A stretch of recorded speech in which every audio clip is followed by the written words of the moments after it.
Om Swastiastu. Selamat sore pemirsa, apa kabar Anda sore hari ini? Semoga selalu dalam keadaan sehat. Ya, saya Madi Sekedar Karang kembali hadir dalam Harmoni Bali sore hari ini. Pemirsa, kehilangan kemampuan indera penciuman adalah salah satu efek samping yang dilaporkan pasien COVID-19. Lantas bagaimana virus ini membuat indera penciuman ini terganggu? Nah, sore hari ini kita akan berbincang-bincang mengenai gangguan penciuman di masa pandemi COVID-19. Tentunya sudah hadir narasumber yang akan kita ajak berbincang-bincang mengenai topik kita pada sore hari ini. Langsung saja saya sapa, ada Dr. Gusti Ngurah Kompiang Wiryadi Putra, spesialis THT M Biomed. Om Swastiastu, dokter. Om Swastiastu. Apa kabarnya, dok? Baik-baik. Sehat ya, dok, ya? Sehat. Selalu harus sehat ya, dok, ya? Sehat terus. Beli gimana? Setungkar sampai hari ini dan seterusnya sehat selalu ya, dok. Semoga, ya. Itu yang kita pula pemirsa ya di rumah. Betul. Ya. Itu yang kita harapkan, selalu sehat walaupun dalam masa pandemi COVID-19 ini sendiri. Dok, kita akan berbincang-bincang mengenai gangguan penciuman di masa pandemi COVID-19. Di awal saya sempat mengatakan ini kehilangan kemampuan indera penciuman mungkin menjadi salah satu efek samping yang dilaporkan pasien COVID-19. Tapi sebelum kita ke topik kita, sebenarnya apa sih yang dimaksud dengan fungsi hidung dan peranannya dalam sistem pertahanan tubuh ini sendiri, dok? Baik. Mungkin saya perlu ingatkan kembali bahwa hidung itu tidak hanya sebagai saluran nafas ya di bagian atas, tidak juga hanya sebagai pertahanan tubuh, tetapi juga memiliki fungsi sebagai indera penghidu. Mungkin bahasa familiarnya indera penciuman, gitu. Supaya tidak disalahartikan sama bibir ya, suka mencium. Jadi indera penghidu untuk mendeteksi bau-bauan yang ada di udara untuk diterjemahkan kemudian oleh otak sebagai suatu bau begitu. Jadi boleh kita pakai istilah fungsi penciuman ya pada sore hari ini ya. Di udara ini banyak sekali partikel atau komponen bau begitu yang kemudian masuk ke dalam hidung, ditangkap oleh saraf yang ada di hidung. Di hidung kita ada saraf olfaktorius. Pemirsa di rumah perlu ketahui, di kepala kita ada 12 saraf yang penting. Nah, saraf hidung atau saraf penciuman adalah saraf pertama ya yang ada di bagian atas hidung, di bagian atas, atau mungkin boleh dikatakan bagian superior di hidung, gitu, di bagian atas. Ya, jadi kalau pemirsa di rumah ingin mungkin mencium bau lebih tajam lagi, biasanya kita menghirup nafas agak lebih dalam gitu ya, supaya udara mencapai di saraf penciuman yang ada di bagian dalam atas hidung. Berarti begitu pula di bagian atas dari sekat hidung, dan di anak-anakan hidung atau bahasa Inggrisnya di konka yang superior di bagian atas. Baik, berarti setiap orang kalau tidak mempunyai permasalahan akan merasakan hal yang sama terhadap indera penciumannya. Betul. Jadi kalau udara bisa masuk dengan membawakan rangsangan bau ini ke dalam hidung dengan lancar, tanpa hambatan, kemudian tidak ada kerusakan pada saraf maupun selaput di sekitar saraf, tentu saja normal ya fungsi penciuman kita ini. Gitu. Tanpa hambatan tanpa kerusakan pada struktur sarafnya. Struktur saraf itu sendiri, itulah yang akan menjadi permasalahan ketika hal tersebut terjadi ya, dok ya. Baik, dokter, kita akan rehat sejenak.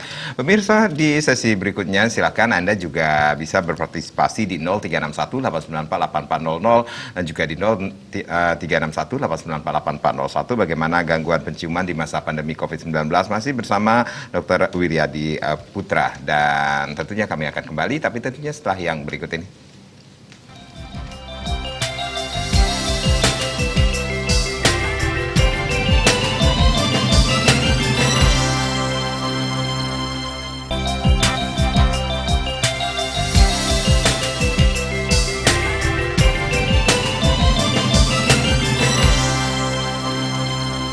Terima kasih Anda yang baru saja bergabung bersama kami di Harmoni Bali. Bagaimana gangguan penciuman di masa pandemi COVID-19, masih bersama Dr. Wiryadi Putra tentunya.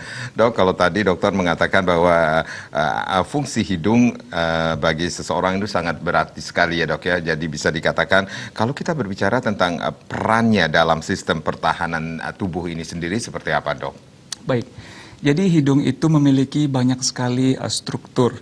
Hidung adalah salah satu organ manusia yang sangat kompleks ya, dilapisi oleh mukosa, kemudian selaput-selaput pelindung yang lain, termasuk juga bulu-bulu hidung, dan juga banyak sekali struktur yang mendukung untuk menjaga supaya virus, bakteri atau yang lain masuk ke dalam tubuh bisa dicegah menimbulkan suatu penyakit di dalam tubuh kita gitu.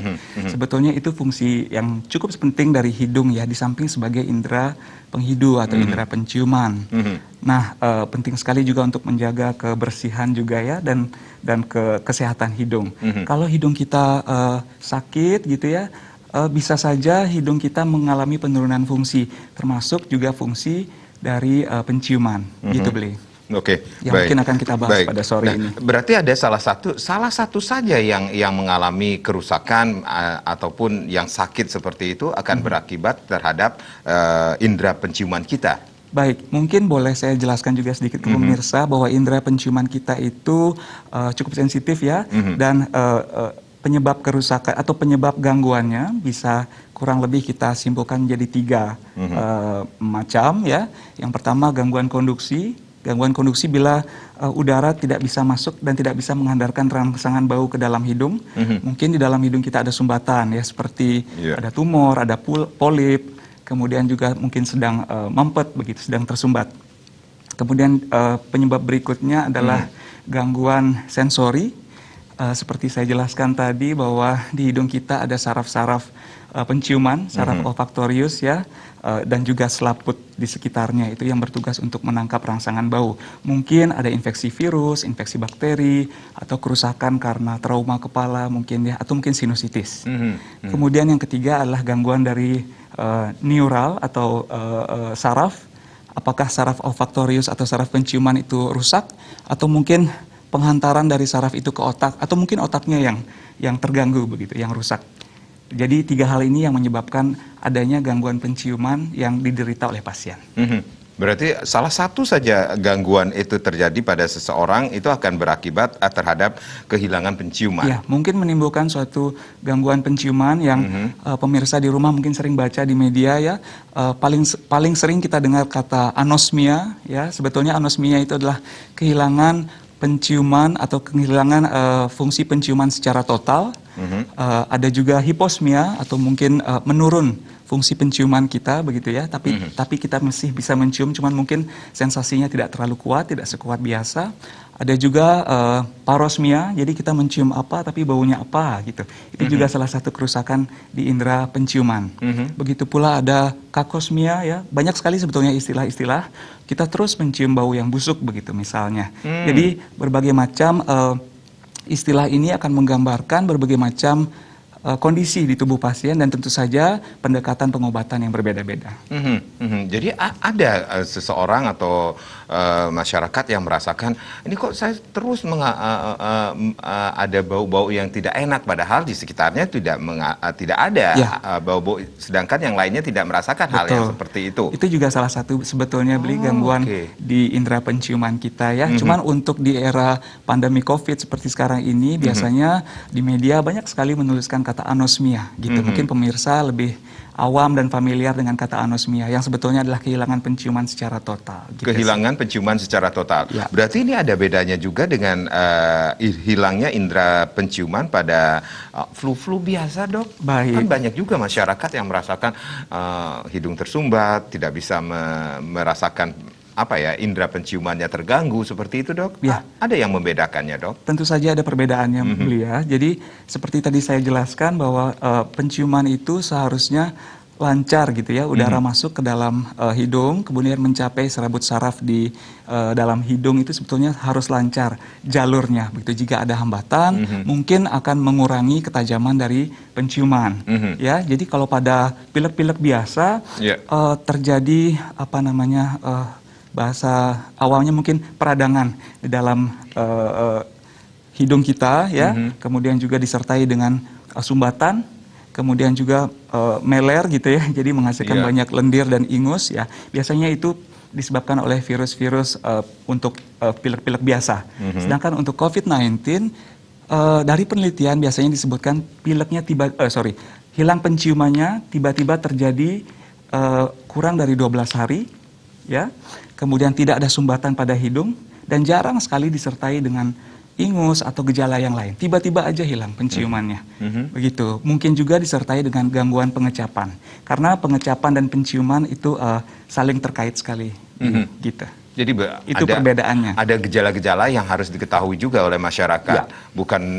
Bukan berarti ketika penciumannya atau indera penciumannya mengalami gangguan itu merasakan, aduh jangan-jangan saya mengalami hal-hal yang mengarah ke COVID-19. Ya, sebetulnya bagus ya kita mengalami memiliki suatu awareness atau kewaspadaan di dalam diri kita ya.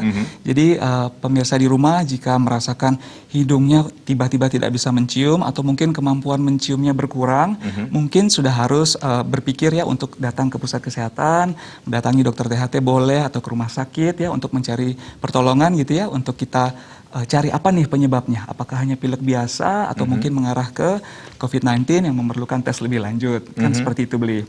Jadi perlu untuk memiliki kewaspadaan, namun tidak usah takut, kita bisa istilahnya mengatasi hal tersebut. Ya, tergantung dari penyebabnya sendiri. Jadi penyebabnya sendiri sudah harus dipastikan terlebih dahulu. Jangan-jangan pilek, jangan-jangan polip, atau mungkin pemirsa di rumah punya alergi, rinitis alergi yang lagi kumat di musim-musim seperti ini ya. Bisa-bisa saja membuat hidung tersumbat, hidung mampet, kemudian menjadi gangguan penciuman. Bisa-bisa saja. Tetapi kita di masa pandemi tentunya harus aware ya untuk kondisi sekarang, karena rasanya kita belum keluar dari pandemi. Kita harus berpikir jangan-jangan ini COVID-19, tapi harus disikapi dengan bukan sikap yang terlalu takut, tapi waspada. Gitu. Baik, jangan terlalu panik, tetapi waspada itu sangat penting sekali. Baik, berarti ini setiap pasien COVID-19 apakah akan mengalami hal-hal seperti yang dokter sampaikan tadi? Tiba-tiba saja rasa atau indera penciumannya akan menghilang. Ya, menarik sekali ya Beli. Soalnya ini memang virus ini kan memang virus yang baru. Dari penelitian yang belum terlalu banyak dilakukan ini memang 2/3 dari pasien, bahkan banyak juga penelitian, memang bervariasi hasilnya Beli. Ada yang bilang 50% pasien dengan COVID, dia biasanya mengalami gangguan pada penciumannya, begitu pula dengan pengecapannya. Jadi sebetulnya pasien dengan COVID dari penelitian 7 kali lebih tinggi mengalami gangguan di indera penciuman, begitu biasanya. Tapi tidak semua pasien COVID mengalami gangguan indera penciuman, dan tidak semua pasien dengan gangguan indera penciuman adalah COVID gitu. Jadi kita betul-betul harus istilahnya harus memastikan terlebih dahulu. Jangan sampai kita termakan stigma begitu ya, wah langsung takut, langsung begini.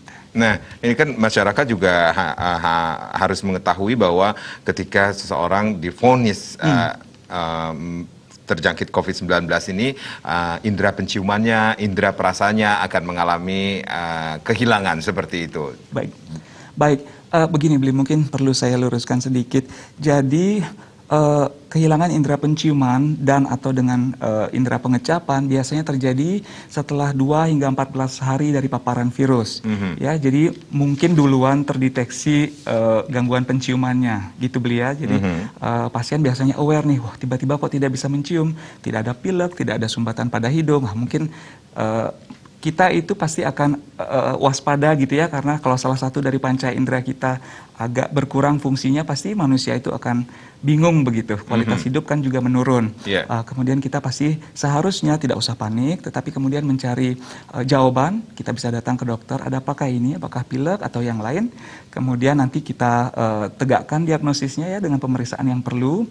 Tetapi misalnya jika pemirsa di rumah sulit untuk datang ke pusat pelayanan kesehatan, mungkin jika kejadian ini terjadi, anosmia atau kehilangan penciuman ini terjadi tanpa penyebab yang jelas, mungkin pemirsa di rumah bisa dulu mengisolasi diri atau mengurangi aktivitas ya selama 7-10 hari terlebih dahulu gitu.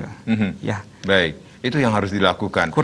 Apakah biasanya mereka yang merasakan kehilangan rasa penciuman ini akan dibarengi dengan hal-hal yang mempengaruhi tubuh, misalnya apakah dengan rasa demam seperti itu, Dok? Baik.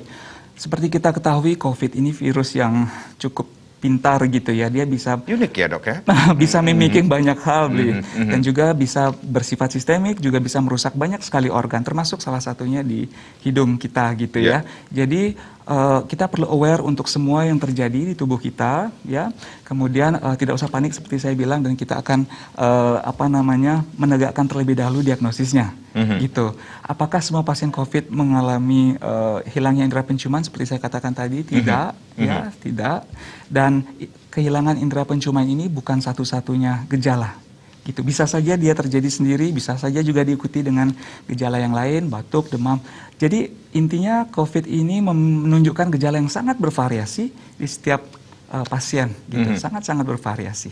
Jadi jalan satu-satunya untuk membedakan hilangnya indera penciuman pada seseorang yang terjangkit COVID-19 dan yang flu biasa itu adalah dengan mendatangi atau mengunjungi pusat pelayanan kesehatan atau berkonsultasi dengan dokter. Setidaknya berkonsultasi terlebih dahulu.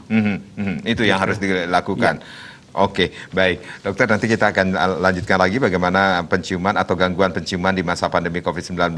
Dan pemirsa, di sesi berikutnya kami juga akan mengajak Anda untuk berpartisipasi di 0361 894 8400 dan juga di 0361 894 8401. Silakan Anda bisa bertanya lebih banyak lagi tentang topik kita pada sore hari ini bersama Dr. Wiryadi Putra, bagaimana gangguan penciuman di masa pandemi COVID-19. Kami akan kembali, tapi tentunya setelah yang berikut ini.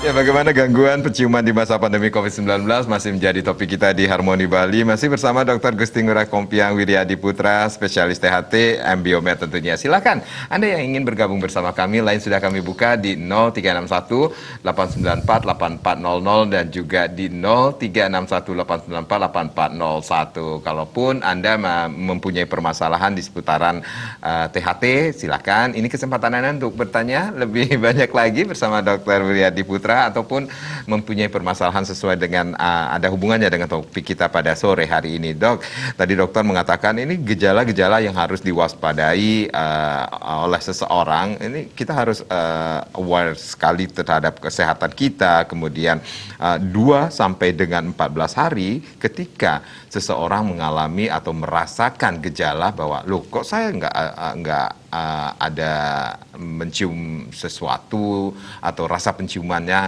indera penciumannya merasakan gangguan, itu yang harus diketahui lebih cepat ke ke pelayanan kesehatan untuk mendapatkan penanganan. Nah, ini apakah harus kita menunggu 2 sampai 14 hari, selama itu kita tidak melakukan apa-apa, hanya berdiam diri di rumah? Baik. Kemudian apa yang harus dilakukan, Dok? Baik, Beli, mungkin saya luruskan sedikit. Jadi, gejala-gejala yang terjadi pada pasien dengan COVID-19, terutama gangguan pada indera penciuman ya, biasanya terjadi setelah 2 hingga 14 hari dari paparan virus ke tubuhnya. Bukan berarti dia harus diam 2 sampai 14 hari, Beli, bukan. Jadi, contohnya, mungkin saya pakai contoh aja ya, hari Jumat nih pasiennya terkena virusnya, mungkin hari Minggunya dia sudah mulai kehilangan indera penciumannya, kurang lebih begitu. Dan mungkin gejala ini bisa memberat atau mungkin menyembuh, karena kita ketahui gangguan indera penciuman pada COVID-19 biasanya mengalami sembuh yang spontan, ya 90% pasien mengalami sembuh spontan seiring dengan sembuhnya COVID-19-nya, begitu. Jadi jangan khawatir, hanya saja hilangnya indera penciuman ini sejak bulan April, WHO sudah memasukkan sebagai salah satu gejala yang patut diwaspadai apakah kita mengalami infeksi dari COVID-19. Jadi ini merupakan gejala yang cukup mudah untuk kita prediksi, ya cukup mudah kita ketahui, dan kemudian dari sini kita bisa mengambil langkah ya, mungkin untuk membatasi aktivitas ya, mempererat atau memperkeras prosedur kesehatan yang kita lakukan, protokol kesehatan yang kita lakukan gitu ya. Jadi supaya betul-betul menjaga diri sendiri serta orang lain di sekitar kita gitu. Berarti ketika kita menunggu ketika pada saat terpapar 2 sampai 14 hari itu sendiri, berarti adakah treatment atau penata laksanaan atau apa yang harus kita bisa lakukan di rumah, Dok? Ya, baik. Jadi selama 2 sampai 14 hari ini banyak sekali sebetulnya, Beli, yang bisa kita lakukan ya. Mungkin nomor 1, jangan panik, jangan stres dulu deh. Rata-rata sekarang kita semua sudah takut dan malah kehilangan akal sehat begitu ya, padahal di rumah kita bisa memperbaiki imun dengan baik. Kalau saya sebagai dokter THT tentunya tidak lupa untuk mengingatkan untuk melakukan THT ya. Jadi menjaga kebersihan tangan, kemudian hidung kita lindungi, karena hidung merupakan port di entry atau jalan masuk utama dari berbagai macam virus dan bakteri. Jadi kita lindungi dengan face shield, masker, dan melakukan cuci hidung yang sudah kita pernah bahas di Harmoni Bali sebelumnya, beliau.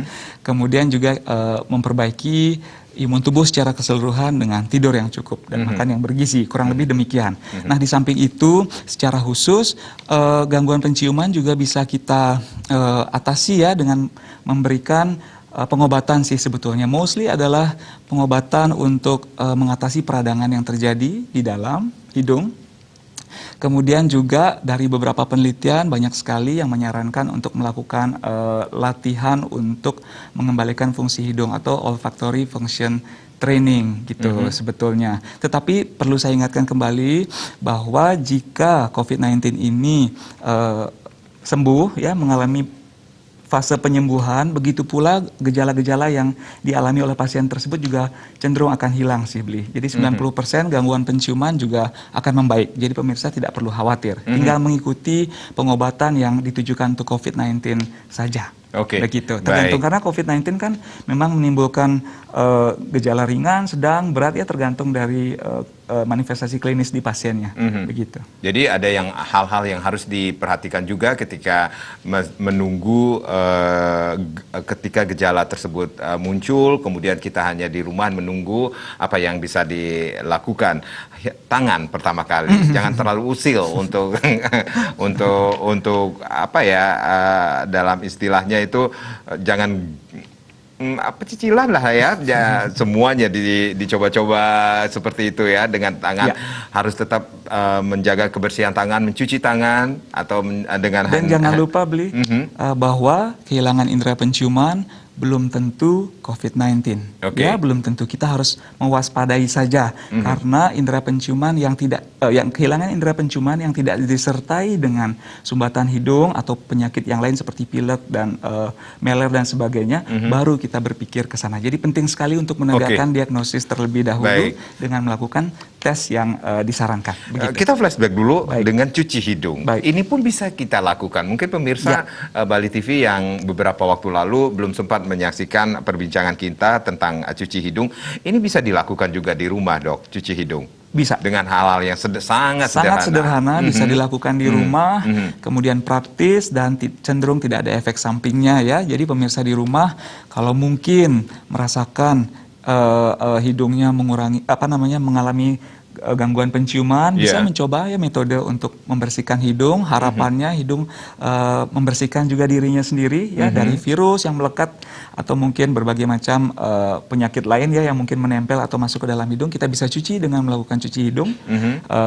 Sudah ada di YouTube-nya Bali TV kayaknya ya. Jadi menggunakan air garam. Lebih abdol lagi kalau dokter langsung boleh, yang menyampaikan hari ini atau sore hari ini, berarti bisa dilakukan di rumah dengan cara-cara sederhana, dengan cara alat-alat yang ada di rumah juga, bahan-bahan yang ada di rumah juga. Kita menggunakan cuci hidung biasanya menggunakan larutan air garam 0,9%. Kalau saya tidak senang ribet, saya biasanya ke apotek cuman beli air infus tersebut dan jarum jadi suntik. Di apotek sudah ada. Kita cuci sendiri di rumah. Tapi kan banyak juga yang merasakan, aduh kalau ke apotek banyak kekhawatiran yang dipikirkan. Jangan-jangan nanti kalau saya ke apotek banyak bertemu dengan orang, tapi lebih baik dilakukan di rumah aja. Ya, bisa menggunakan larutan garam, bisa buat sendiri. Biasanya 1 gelas air hangat ya, kemudian kita campurkan dengan seujung sendok teh garam begitu ya. Pastikan ini semua bersih ya komponennya. Kemudian kita campurkan, larut hingga rata. Kemudian kita lakukan cuci hidung gampang sekali dengan menggunakan spike jarum suntik sih sebetulnya 10 mili. 3 kali pada sisi lubang hidung kanan, 3 kali pada sisi lubang hidung kiri. Kita bisa lakukan seminggu sekali atau mungkin sesering mungkin sesuai keperluan kita. Nah, untuk pasien-pasien dengan gangguan penciuman biasanya kita sarankan untuk melakukan setiap hari ya, untuk membantu proses pemulihan, penyembuhannya. Sebetulnya banyak sekali metode yang bisa dilakukan di rumah, Bli, dan metode-metode ini tentunya sudah melewati uji klinis, sudah melewati penelitian-penelitian yang kemudian bisa kita sarankan untuk pemirsa gitu. Jadi hal-hal yang kecil itu bisa dilakukan di rumah ya, Dok ya? Bisa. Mungkin saya ingin berbagi juga ya sedikit informasi gitu ya, Bli ya. Jadi untuk membantu nih memulihkan fungsi penciuman. Jadi dari penelitian yang saya baca di Inggris ya kalau nggak salah, jadi mereka melakukan olfactory function training, jadi training atau latihan gitu untuk mengembalikan fungsi penciuman. Mereka menyarankan pasien-pasien dengan gangguan penciuman untuk mencium 4 macam bahan-bahan yang menimbulkan bau cukup menyengat ya. Yang pertama adalah mawar, kemudian lemon, kemudian cengkeh, dan yang keempat itu eukaliptus ya, keluarganya kayu putih. Karena penelitiannya di Eropa, kalau di sini mungkin kita pakai terasi ya, beli kita nggak tahu. Jadi kita latih fungsi penciuman itu kita lakukan pagi dan malam hari selama 12 minggu atau 3 bulan. Dari penelitian menunjukkan hasil yang cukup bagus ya, karena fungsi penciuman cenderung kembali. Karena pada pasien COVID-19 juga ada beberapa kali saya temukan itu fungsi penciumannya tidak kembali secara 100% gitu. Ya mungkin kita bisa latih dengan metode tadi. Baik, cuci hidung pun bisa dilakukan di rumah dengan bahan-bahan yang sangat sederhana sekali. Betul, Anda sakit ataupun tidak, metode ini sangat baik dilakukan. Itu bisa dilakukan sesering mungkin, Dok? Ya, untuk membantu menjaga kebersihan dan ketahanan tubuh kita secara tidak langsung ya, dan membersihkan hidung secara langsung. Karena hidung kan seperti kita katakan tadi adalah salah satu daya tahan tubuh ya, mekanisme penolak dari penyakit yang akan masuk ke dalam tubuh. Oke, ada jam-jamnya yang tertentu yang harus kita perhatikan nggak sih, Dok, ketika melakukan cuci hidung di rumah itu sendiri? Apakah ketika kita mau istirahat ataukah baru akan bangun tidur itu yang tidak ada penelitian yang tidak ada yang menyebutkan itu. Kapanpun bisa kita lakukan. Kapanpun bisa, mungkin pada waktu kita sedang sakit mungkin disarankan untuk melakukan lebih sering. Itu aja. Dan ini aman bagi anak-anak, Dok? Aman, terutama untuk anak-anak yang kooperatif ya, aman, bisa dilakukan, atau mungkin dibantu dengan orang tuanya, bisa. Banyak sekali panduan cara tutorialnya ya di YouTube, di media sosial, mungkin pemirsa di rumah bisa lihat, atau mungkin menonton Bali Harmoni sebelum Harmoni ini. Bali itu sendiri ya, Dok ya? Iya, betul. Dan ini yang menarik juga, ada pelatihan untuk mengembalikan fungsi penciuman, dan itu juga bisa dilakukan di rumah, juga Dok? Bisa dilakukan, ya. Jangan sampai ketika kita mencium bunga mawar, ini kok aroma lemon yang saya rasakan. Itu yang harus kita waspadai. Baik, pemirsa silakan Anda yang ingin bergabung bersama kami di 0361894800 dan juga di 0361894841. Bagaimana gangguan penciuman di masa pandemi COVID-19? Masih bersama Dr. Wiryadi Putra. Lain sudah kami buka, dan Anda bisa bertanya lebih banyak lagi, ataupun mungkin Anda mempunyai permasalahan di seputaran THT. Ini kesempatan Anda untuk bertanya bersama Dr. Wiryadi Putra. Dok, berarti ternyata ketika seseorang mengalami hal-hal yang menghambat indera penciumannya sendiri, ada treatment yang bisa dilakukan di rumah sebelum mungkin kekhawatiran pemirsa atau orang masyarakat untuk mengunjungi pelayanan kesehatan itu bisa dilakukan terlebih dahulu ya, Dok ya, di rumah dengan bahan-bahan yang sederhana sekali ya, Dok. Ya, memang penting juga kita memiliki kewaspadaan terhadap gejala yang terjadi pada diri kita. Tetapi penting juga untuk menyerahkan hal ini kepada yang profesional tentu saja. Jangan sampai masyarakat di rumah atau pemirsa di rumah nanti melakukan sesuatu yang mungkin memperparah kondisinya sendiri. Jadi saran saya yang pertama tetap adalah untuk menegakkan diagnosis atau apa yang terjadi pada diri Anda, mungkin datang ke petugas kesehatan, baik ke rumah sakit, ke dokter ya. Kita akan tegakkan terlebih dahulu, karena memang penyebab dari gangguan penciuman ini ya cukup bervariasi begitu. Cukup bervariasi, banyak sekali penyebabnya. Apakah hanya pilek biasa, atau mungkin ada polip, ataukah mungkin ada alergi, atau mungkin tanda dari COVID-19. Banyak sekali variasi kasusnya. Makanya penting juga ya untuk menegakkan hal ini. Di samping itu, pasien-pasien atau orang-orang di rumah juga tetap saya himbau jangan melupakan untuk protokol kesehatan yang sudah disarankan ya. Jadi untuk melindungi diri kita dan juga orang lain di sekitar kita. Jadi bisa dikatakan ini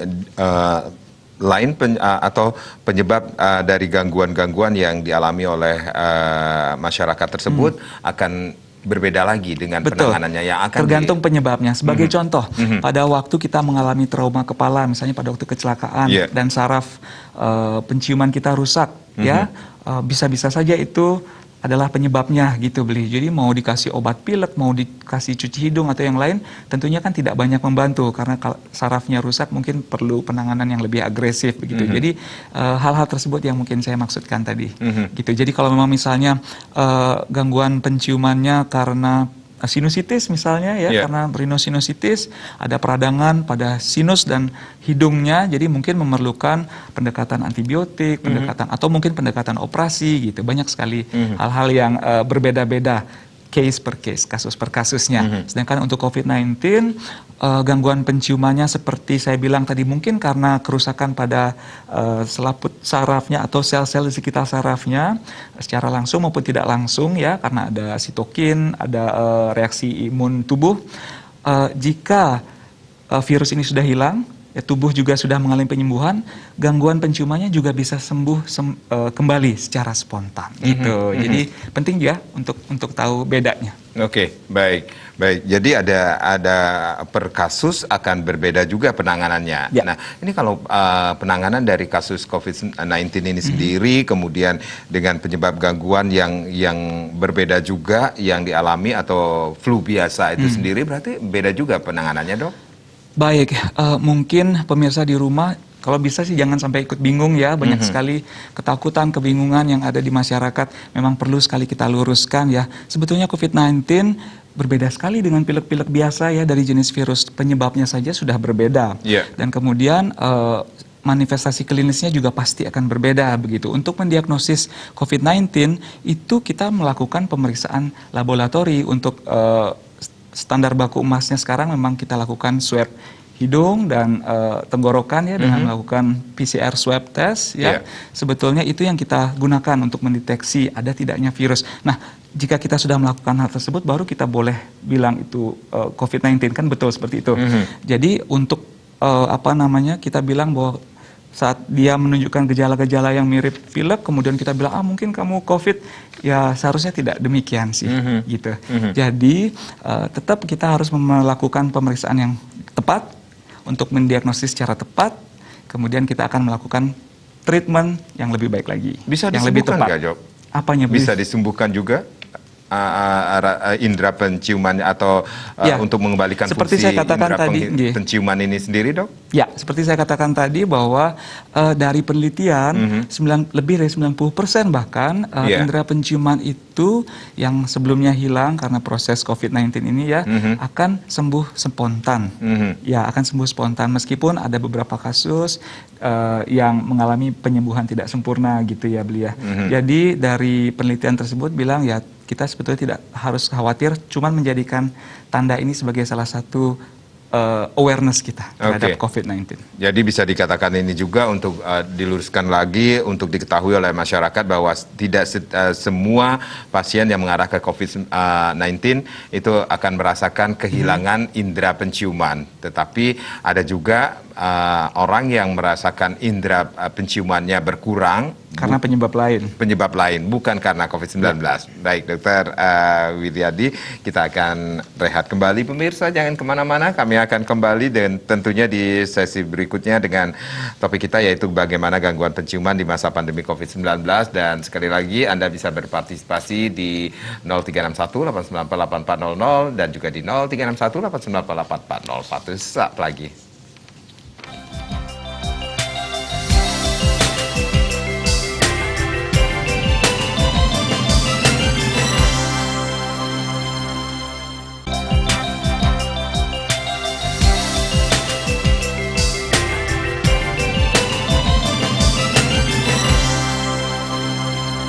Ya, di sesi yang terakhir ini silakan Anda yang ingin bergabung bersama kami, lain sudah kami buka kembali di 0361 894 8400 dan juga di 0361 894 8401. Bagaimana gangguan penciuman di masa pandemi COVID-19, masih bersama Dr. Wiryadi Putra tentunya. Silakan, lain sudah kami buka dan Dok, Kalau tadi dokter mengatakan banyak hal yang bisa dilakukan di rumah ketika gejala-gejala tersebut muncul ya dok ya, berarti tidak selalu masyarakat harus mengarahkan atau ketika gejala-gejala tersebut muncul, jangan-jangan saya nanti mengarah ke COVID-19 seperti itu ya dok ya, yang pasti harus diperhatikan THT itu sendiri ya, tangan yang harus diperhatikan, kemudian hidung juga bisa dilakukan dengan treatment yang sangat sederhana, bisa dilakukan di rumah dan yang pastinya meningkatkan imun tubuh tentunya secara keseluruhan. Tetapi kalau kita melihat di lapangan ini sendiri dok, di masa pandemi saat ini banyak sekali masyarakat khawatir atau merasakan kekhawatiran, ketakutan untuk mengunjungi fasilitas pelayanan kesehatan, bisa dikatakan demikian. Kalau di lapangan ini masyarakat sudah adakah yang sudah sekian lamanya kita di masa pandemi ini sendiri akhirnya sudahlah saya harus berkunjung ke dokter yang mengetahui apa sebenarnya yang terjadi pada diri saya ketika penyebab itu muncul. Seperti itu dok? Ya, baik, mungkin betul beli pemirsa di rumah mungkin masih takut sekali ya untuk datang ke fasilitas kesehatan, padahal sebetulnya tidak seserem itu ya. Jadi penting sekali untuk mengetahui atau menegakkan diagnosis untuk kemudian mendapatkan pengobatan yang tepat gitu. Jadi datang ke fasilitas kesehatan baik rumah sakit, puskesmas ataupun ke dokter mungkin sebetulnya tidak harus kita hindari begitu, malah sangat-sangat bagus. Kalau saya boleh mengajak pemirsa, kalau memang sudah memiliki atau merasakan sesuatu yang tidak benar gitu ya di dalam dirinya, mungkin lebih baik datang saja ke fasilitas kesehatan begitu. Karena pasien saya banyak sekali yang menunda untuk datang ke rumah sakit, kemudian pada waktu dia datang, misalnya pasiennya dengan alergi, pasiennya sudah dalam kondisi yang ada sinusitisnya, ada macam-macam, padahal sebetulnya tinggal alerginya saja yang dikontrol secara berkala. Mungkin ibu ini menunda untuk datang ke rumah sakit sehingga menjadi lebih parah. Banyak sekali kondisi-kondisi yang ditahan-tahan dulu gitu ya, sampai sakit banget baru datang ke rumah sakit. Sebetulnya di masa pandemi ini banyak sekali ketakutan yang kita rasakan, dan saya harap ketakutan untuk datang ke rumah sakit tidak menjadi salah satunya lagi yang dimiliki oleh pemirsa gitu. Jadi saya ingin supaya pemirsa tidak terlalu khawatir, tapi juga tidak boleh terlalu mengentengkan. Jadi perlu keseimbangan, perlu balance sih. Nah, berhubung dengan datang ke fasilitas kesehatan, tentu saja penegakan diagnosis akan menjadi lebih tepat. Penyakit apapun itu, gitu ya. Jadi datang ke rumah sakit seharusnya akan memudahkan dokter ya untuk menterapi pasien, memberikan pengobatan dengan lebih tepat supaya tidak terjadi komplikasi, kesembuhan juga lebih cepat kita dapatkan. Begitu. Dan yang pastinya ketika datang ke fasilitas kesehatan ini sendiri, protokol kesehatan pun sudah sangat-sangat ketat diterapkan di setiap rumah sakit atau di pelayanan kesehatan, termasuk di tempat praktek dokter. Betul, saya di rumah sakit Kasih Ibu Beli, dan kita memang sangat-sangat mementingkan sekali ya protokol kesehatan. Kalau silakan. Oke, sudah ada yang bergabung bersama kami di sore hari ini. Om Swastiastu, selamat sore. Om Swastiastu, dok. Swastiastu, ya, Bapak. ada Pak Nengah Niki. Terus Pak Nengah. Saya mau cari informasi ini. Anak saya kan agak bilang kadang-kadang terganggu penciumannya, nggak nyium apa-apa, kadang-kadang bagus. Terus gitu gimana, dok? Nggih, Bapak ingin bertanya apakah anaknya COVID atau enggak? Mungkin gitu kali ya, Bapak. Oh, iya. Jadi begini Bapak, seperti yang sudah saya jelaskan tadi, kehilangan indera penciuman belum tentu COVID, tetapi kehilangan indera penciuman yang terjadi secara tiba-tiba, ya, tanpa disertai sumbatan pada hidung dan tanpa disertai penyakit yang lain, misalnya pilek ataupun meler begitu ya, mungkin kita berpikir ke arah COVID begitu Bapak ya. Jadi untuk menegakkannya perlu diagnosis, perlu swab dan sebagainya. Tetapi kalau dari cerita Bapak, hilang penciumannya bisa hilang dan timbul, ya, itu rasanya lebih mengarah ke entah sumbatan di hidung baik karena alergi maupun karena infeksi, ya. Jadi ini saya menduga-duga manten nggih Bapak nggih, karena dari anamnesis secara jarak jauh saja ya. Jadi penyakit atau mungkin keluhan yang diderita oleh anak Bapak, apalagi mungkin memiliki riwayat alergi, mungkin pada pagi hari mampet hidungnya terus jadi tidak bisa mencium, ya karena jalur penciumannya kan terhambat, tersumbat begitu nggih oleh karena mampet hidung, ya mungkin menurun fungsi penciumannya. Kenten pada waktu hidungnya sudah terbuka lagi, kembali dia dapat mencium seperti biasa. Jadi kalau memang ada keluhan hilang timbul seperti ini, rasanya jarang ya kita mengarahkan ke COVID-19 ya. Biasanya kita menduga ini mungkin ada infeksi atau mungkin ada faktor alergi. Jadi solusinya kita tinggal berikan obat pilek dumun Bapak, yang tentunya juga mengandung anti alergi dan anti radang. Begitu. Jika diperlukan antibiotik, kita juga bisa berikan. Jadi bisa dikatakan anak Pak Nengah ini sendiri merasakan rasa atau indera penciumannya tiba-tiba menghilang, kemudian muncul lagi seperti itu yang bisa dikatakan penyebab gangguannya ya juga berbeda lagi. Berbeda. Ya, Kalau COVID-19 seperti mungkin pemirsa yang baru bergabung ya, saya ingatkan kembali, biasanya COVID-19 menimbulkan gangguan indera penciuman atau indera penciumannya menghilang baik secara menyeluruh atau mungkin separuh gitu ya, secara mendadak ya, kurang dari 12 hari tanpa disertai adanya sumbatan pada hidung atau mungkin keluhan yang lain seperti hidung meler, tersumbat dan yang lain gitu. Jadi mungkin di situ kita bisa mengarahkan ke COVID-19 ya, atau juga bisa hilangnya penciuman ini disertai juga dengan gangguan pengecapan gitu. Oke, ini ada hubungannya dengan rasa indera penciuman dengan rasa pengecap itu sendiri, Dok? Ya. Sangat-sangat terkait beli ya, karena fungsi pengecapan meskipun sarafnya berbeda ya, kalau pengecapan ditanggung jawabnya oleh saraf ketujuh ya, nervus facialis, pars gustatory. Jadi ini sangat terkait karena sensasi pengecapan akan dibentuk oleh 4 faktor utama beli. Yang pertama adalah penciuman, kemudian yang kedua adalah pengecapan itu sendiri di ujung-ujung atau di permukaan lidah kita, kemudian suhu, temperatur, dan tekstur dari makanan atau sesuatu yang masuk.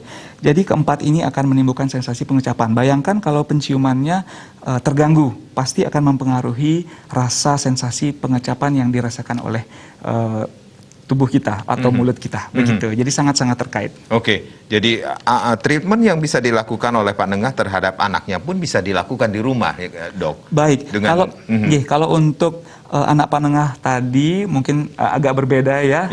Anak Pak Nengah tadi seperti saya sampaikan tadi, mungkin karena faktor alergi atau mungkin karena faktor infeksi, biasanya kita berikan obat anti radang atau antibakteri gitu. Cuman karena pemberian obat itu tentunya harus hati-hati ya, harus tepat dosis, tepat waktu, kemudian tepat ke pasiennya gitu ya. Jadi sebaik mungkin pasien ini untuk kontrol dulu ke dokter, nanti kita tentukan dan kita berikan pengobatan yang sesuai. Mungkin bisa begitu juga Pak Nengah, dilakukan tapi dengan cuci hidung itu sendiri, Dok? Boleh, sangat bagus. Kalau anak Pak Nengah bisa kita lakukan cuci hidung di rumah, bisa melakukan dengan air garam, cuci sendiri hidungnya ya.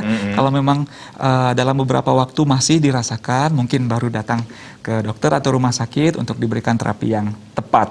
Gitu. Baik. Yang penting ketakutan Pak Nengah kita ini kan dulu ya, kita kurangi dulu ya. Kalaupun Pak Nengah bingung ini takarannya berapa, ini gampang aja di apotek juga sudah tersedia ya, Dok ya, untuk cuci hidung sendiri, larutan untuk pencuci hidung. Oke, kita kembali lagi ke case atau masyarakat yang keengganan atau kekhawatiran masyarakat ke fasilitas kesehatan ini sendiri. Sudah benar-benar di fasilitas kesehatan ini menerapkan protokol kesehatan ya, Dok ya? Ya, justru di pelayanan kesehatan kita sangat-sangat aware ya untuk ini. Jadi kita sangat-sangat menyarankan pasien atau siapapun yang berkunjung baik ke rumah sakit, ke praktek dokter maupun ke fasilitas primer gitu, pelayanan kesehatan, untuk menerapkan protokol kesehatan begitu. Dan saya rasa protokol kesehatan tidak hanya di satu tempat tertentu saja. Ini sudah seharusnya menjadi gaya hidup kita sekarang. Harus menerapkan penggunaan masker, menjaga jarak, social distancing, dan juga mencuci tangan secara rutin begitu. Tetapi kalau memang pemirsa di rumah mengalami ketakutan untuk takut banget ya untuk datang ke fasilitas kesehatan, ya rumah sakit kami pun bisa datang dengan melakukan home care untuk datang ke ke kediaman pasien-pasien. Biasanya begitu. Baik. Fasilitas home care biasanya banyak diterapkan juga dan untuk mungkin menjawab ketakutan pemirsa di rumah. Oke, jadi yang pastinya ini sendiri dengan tagline ingat pesan ibu itu tetap harus dilaksanakan ya, Dok ya. Betul. Memakai masker, kemudian mencuci tangan, dan yang pastinya menjaga jarak dan menghindari kerumunan. Sementara ini penyebaran virus corona ini sendiri bisa cepat kita putus ya, Dok ya. Dan dokter ada yang ingin disampaikan atau tips agar tetap sehat agar terhindar dari COVID-19 ini sendiri, Dok? Baik, mungkin sering sekali ya saya ingatkan ke pemirsa ya, kita untuk menghindari hal-hal yang tidak kita inginkan terjadi, kita harus aware ya sama tubuh kita, tidak boleh terlalu campah gitu nih bahasa Balinya, tapi juga tidak boleh terlalu takut, kita harus balance dalam hidup ini. Sebagai dokter THT saya ingatkan kembali THT ya. Jadi tangan, menjaga kebersihan tangan, kemudian hidung, melindungi hidung ya, melakukan cuci hidung, menutup dengan masker atau face shield, dan juga memperbaiki imunitas secara keseluruhan dengan tidur dan makan makanan yang bergizi. Baik, demikian itu yang harus dilakukan ya, Dok ya. Baik, Dokter Wiryadi Putra, terima kasih sudah sharing, Dok. Mudah-mudahan apa yang kita perbincangkan pada sore hari ini memberikan manfaat bagi pemirsa Bali TV di mana saja berada. Tak henti-hentinya kami mengingatkan selalu kepada pemirsa untuk ingat pesan Ibu dengan menerapkan 3M, wajib memakai masker, wajib mencuci tangan, dan wajib menjaga jarak, dan wajib menghindari kerumunan. Sementara kita terbebas dari virus corona. Saya Ahmad Karang. Terima kasih, sampai jumpa. Om Santi Santi Santi Om.